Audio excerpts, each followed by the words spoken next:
it's the caliphate, or it's a repressive religious theocracy. Iran is a very different type of animal. So first of Mhm. all, Iranian people, unlike like other Middle Eastern countries, they don't identify themselves as Islamic person.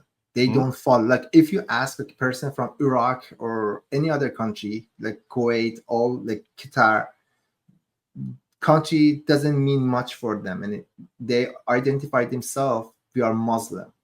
But if you ask an Iranian, they identify themselves, oh, no, I'm not Muslim. I'm an Iranian. I'm coming from like 3,000 years of history. And I'm like Cyrus the Great did this and that. I'm so proud of that. I don't want you to like identify me as a Muslim person. Yeah. That's why it's a little bit of difference. And then we lived under Shah Pahlavi years, and he was a very pro-Western Mhm. person.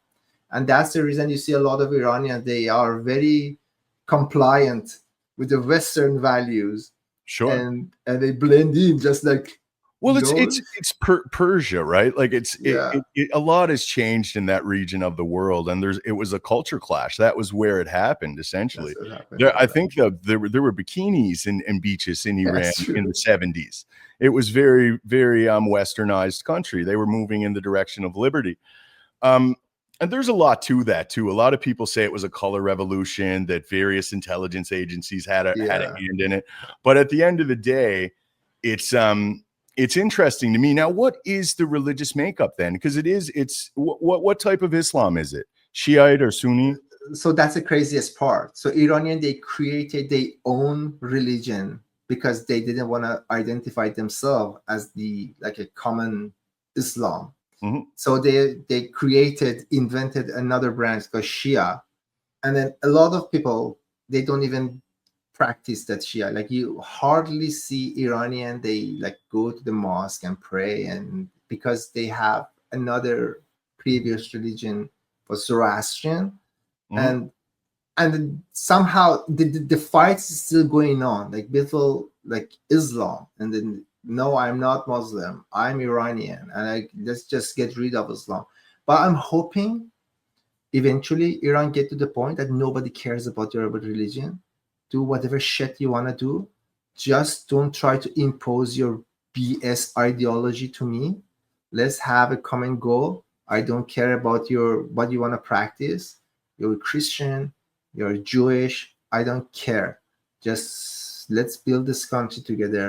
I hope that they get to that point that religion doesn't matter. It's not, it's Well, just. we can have national unity without ideological uniformity. We all Mhm. don't have to have the same belief systems to have a common unifying goal, to have common things in kind too. Like it's something I've been saying a lot. You see it in the West. Like everyone right now, everything is so hyper polarized that the right, there's like ultra nationalists on the right now. There's like ethno nationalists that think white Canadians should be, you know what I mean? That this group, and then on the left you have the antithesis. You have this communist type thing, and it's just it's truly phenomenal to behold and to see how fast it happened too. Really, like just like man, I'm 42 now.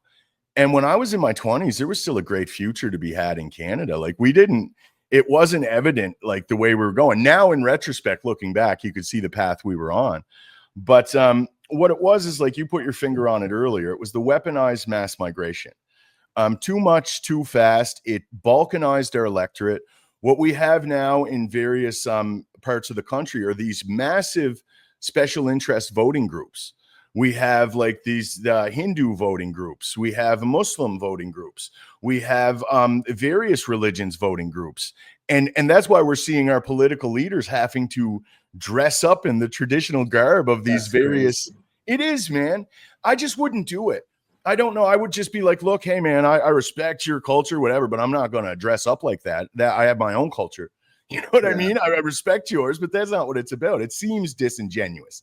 And I'll tell you, man, if I was from India and I was Hindu and I watched one of them dress up, or if I was Sikh and I watched one of them and come in, I would think you're full of shit, man. It would give me that impression, right? It wouldn't make me think you're honest. It would make me think you're pandering. But that's just the reality of Canada now. We're so balkanized, we're so factionalized that we're divided. And while we're divided, that's when they're pushing us through this. They're pushing this agenda through, right? Yeah.